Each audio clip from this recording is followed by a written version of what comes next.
हिंद दोस्तों, स्वागत है हमारे YouTube चैनल पर। दोस्तों आज हम आरपीएफ कांस्टेबल भर्ती परीक्षा 2024 के लिए प्रीवियस ईयर क्वेश्चन पेपर लेकर आए हैं, जिसमें दोस्तों आज हम सामान्य अध्ययन के सभी महत्वपूर्ण प्रश्नों को देखेंगे।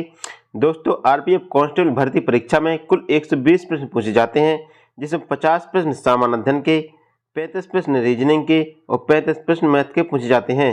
दोस्तों जिसमें आज हम 25 सामान्य अध्ययन के महत्वपूर्ण प्रश्नों को डिस्कस करेंगे, जो आपकी आरपीएफ परीक्षा के लिए अति महत्वपूर्ण होंगे। चलिए तो हम स्टार्ट करते हैं। हमारा पहला क्वेश्चन है, हिमालय पर्वत में लगभग कितने ग्लेशियर हैं? इसमें पूछा गया कि हिमालय पर्वत में लगभग कितने ग्लेशियर हैं।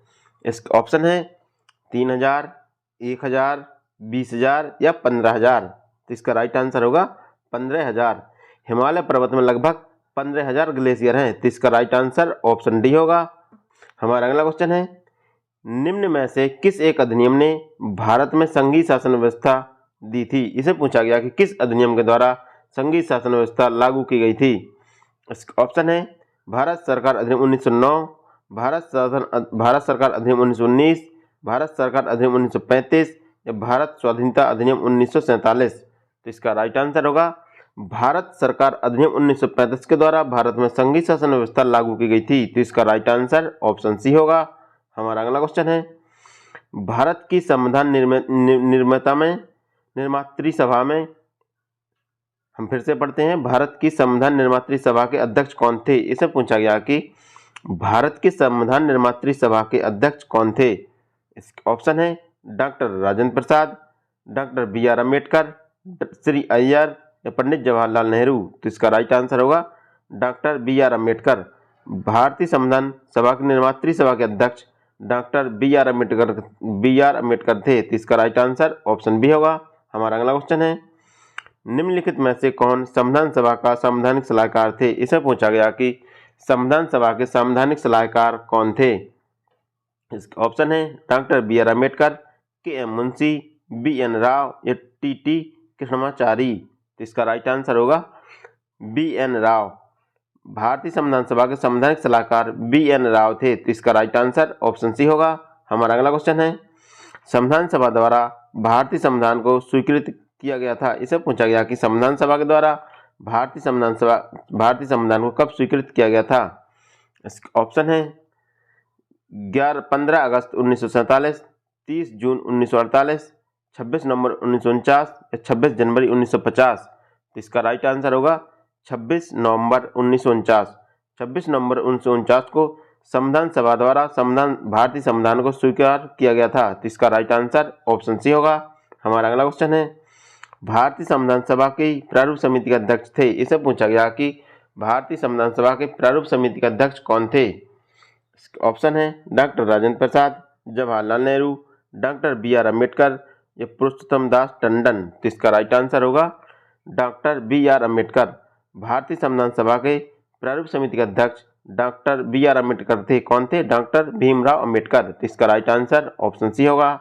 हमारा अगला क्वेश्चन है, भारतीय संविधान में मौलिक कर्तव्यों का विचार लिया गया है। इसे पूछा गया कि भारतीय संविधान में मौलिक कर्तव्यों का विचार किस देश के संविधान से लिया गया है। इसका ऑप्शन है अमेरिका संविधान से, फ्रांस के संविधान से, ब्रिटिश संविधान से या रूस के संविधान से। तो इसका राइट आंसर होगा रूस के संविधान से। भारतीय संविधान में मौलिक कर्तव्यों का विचार है जो रूस के संविधान से लिया गया है। तो इसका राइट आंसर ऑप्शन डी होगा। हमारा अगला क्वेश्चन है, भारतीय संविधान में मूल अधिकारों की अवधारणा किस देश के संविधान से ली गई है। इसे पूछा गया कि मूल अधिकारों की अवधारणा भारतीय संविधान में किस देश से ली गई है। इसका ऑप्शन है फ्रांस, ब्रिटेन, संयुक्त राज्य अमेरिका या रूस। तो इसका राइट आंसर होगा संयुक्त राज्य अमेरिका। मूल अधिकारों की अवधारणा जो संयुक्त राज्य अमेरिका से ली गई है। तो इसका राइट आंसर ऑप्शन सी होगा।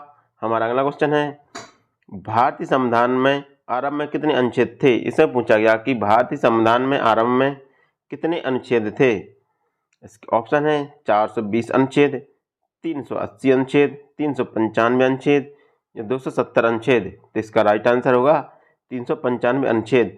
भारतीय संविधान में आरंभ में 395 अनुच्छेद थे। तो इसका राइट आंसर ऑप्शन सी होगा। हमारा अगला क्वेश्चन है, नागरिकता से संबंधित प्रावधान संविधान के किस भाग में है। इसे पूछा गया कि नागरिकता से संबंधित प्रावधान है जो संविधान के किस भाग में है। इसका ऑप्शन है भाग 1 में, भाग 3 में, भाग 2 में या भाग 4 में? तो इसका राइट आंसर होगा भाग 2 में। नागरिकता से संबंधित प्रावधान भारतीय संविधान के भाग 2 में दिया गया है। तो इसका राइट आंसर ऑप्शन सी होगा। हमारा अगला क्वेश्चन है, वित्त विधेयक के बारे में विशेष उपबंध किस अनुच्छेद के अंतर्गत किया गया है? इसे पूछा गया कि वित्त विधेयक के बारे में विशेष उपबंध है जो किस अनुच्छेद के अंतर्गत किया गया है? ऑप्शन है अनुच्छेद 117, अनुच्छेद 119, अनुच्छेद 121 या अनुच्छेद 123।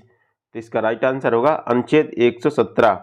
अनुच्छेद 117 के तहत वित्त विधेयक के बारे में विशेष उपबंध किया गया है। तो इसका राइट आंसर ऑप्शन ए होगा। हमारा अगला क्वेश्चन है, दल बदल से संबंधित अनुसूची है। इसे पूछा गया कि दल बदल से संबंधित कौन सी अनुसूची है? इसका ऑप्शन है 5वीं अनुसूची, 11वीं अनुसूची, 10वीं अनुसूची या 9वीं अनुसूची। तो इसका राइट आंसर होगा 10वीं अनुसूची। दल बदल से संबंधित 10वीं अनुसूची संबंधित है। तो इसका राइट आंसर ऑप्शन सी होगा। हमारा अगला क्वेश्चन है, 8वीं अनुसूची किससे संबंधित है? इसे पूछा गया कि 8वीं अनुसूची है वो किससे संबंधित है? इसका ऑप्शन है नगर पालिका से, विधायी शक्ति से, भाषा से या दल बदल से। तो इसका राइट आंसर होगा भाषा से। 8वीं अनुसूची में भाषा का उल्लेख किया गया है। किसका? भाषाओं का उल्लेख किया गया है। तो इसका राइट आंसर ऑप्शन सी होगा। हमारा अगला क्वेश्चन है, आर्थिक नियोजन भारतीय संविधान की किस अनुसूची में शामिल है? इसे पूछा गया कि आर्थिक नियोजन भारतीय संविधान की किस अनुसूची में शामिल है? इसके ऑप्शन है संघ सूची, राज्य सूची, समवर्ती सूची या विशेष सूची। तो इसका राइट आंसर होगा समवर्ती सूची। आर्थिक नियोजन है जो समवर्ती सूची में शामिल किया गया है। तो इसका राइट आंसर ऑप्शन सी होगा।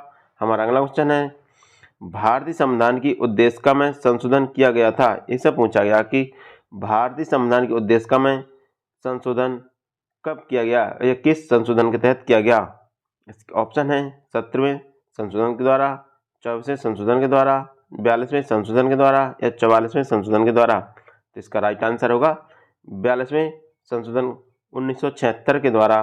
42वें संविधान संशोधन 1976 के द्वारा संविधान की उद्देशिका में संशोधन किया गया था। तो इसका राइट आंसर ऑप्शन सी होगा।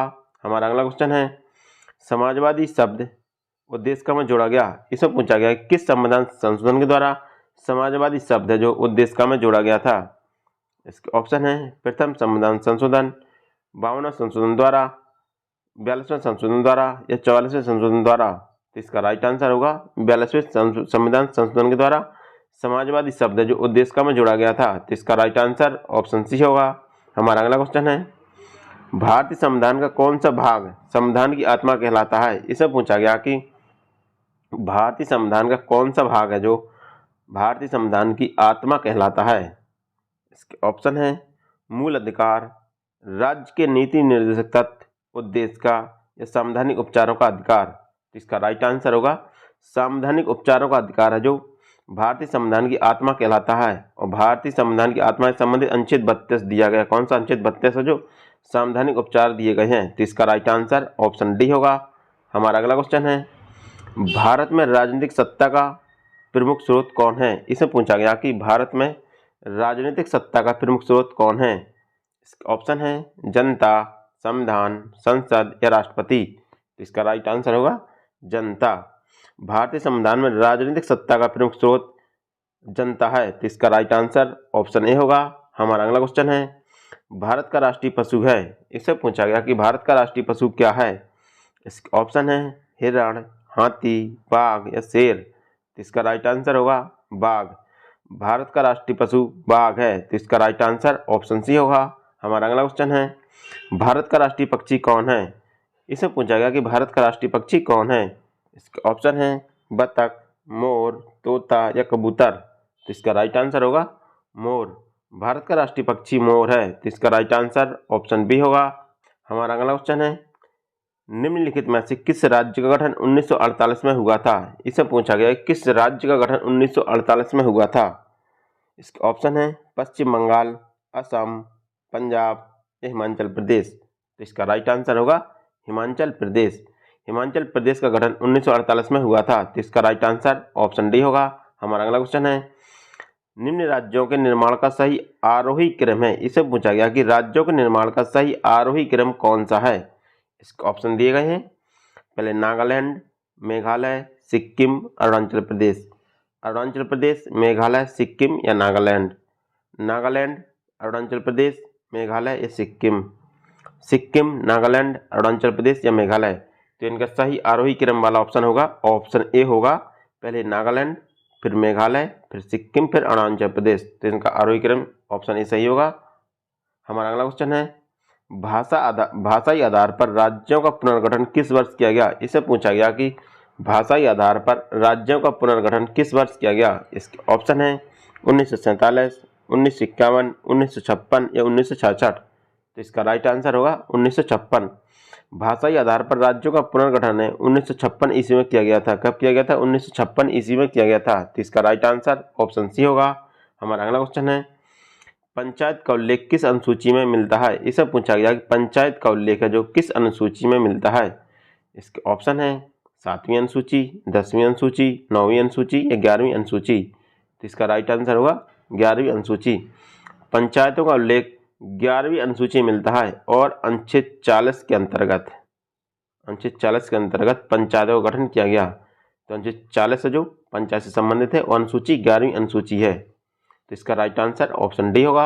हमारा अगला क्वेश्चन है, भाषाई आधार पर भारत में सर्वप्रथम किस राज्य का गठन किया गया। इसे पूछा गया कि भाषा के आधार पर सर्वप्रथम किस राज्य का गठन किया गया था। इसके ऑप्शन है पश्चिम बंगाल, पंजाब, तमिलनाडु या आंध्र प्रदेश। तो इसका राइट आंसर होगा आंध्र प्रदेश। भाषा के आधार पर सर्वप्रथम आंध्र प्रदेश का गठन किया गया था और इसका गठन 1956 ईस्वी में किया गया था। इसका गठन 1956 ईस्वी में किया गया था। तो इसका राइट आंसर ऑप्शन डी होगा।